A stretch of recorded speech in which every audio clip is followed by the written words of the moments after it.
In this video, I'll show you how to update your payment information on Peacock. Step 1, log into your Peacock account.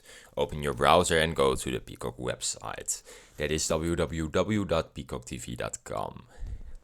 Click on the sign in button at the top right corner of the screen. Then enter your email address and password to access your account dashboard. Step 2, navigate to account settings. Once logged in, click on your profile icon located in the top right corner.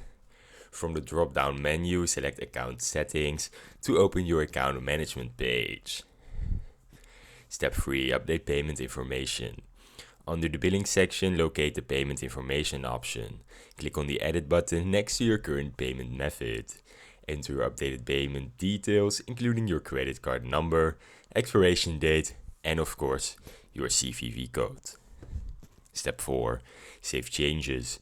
Double check the entered payment details to ensure accuracy. Click the Save or Update button to confirm the changes. A confirmation message will appear, verifying that your payment information has been updated. Now I have some additional tips for you. Ensure that your payment method is valid and not expired. And if you encounter issues, contact Peacock customer support for assistance, and for extra security, update your account password regularly.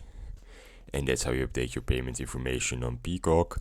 Thanks for watching. If you have any more questions, you can leave them in the comments down below.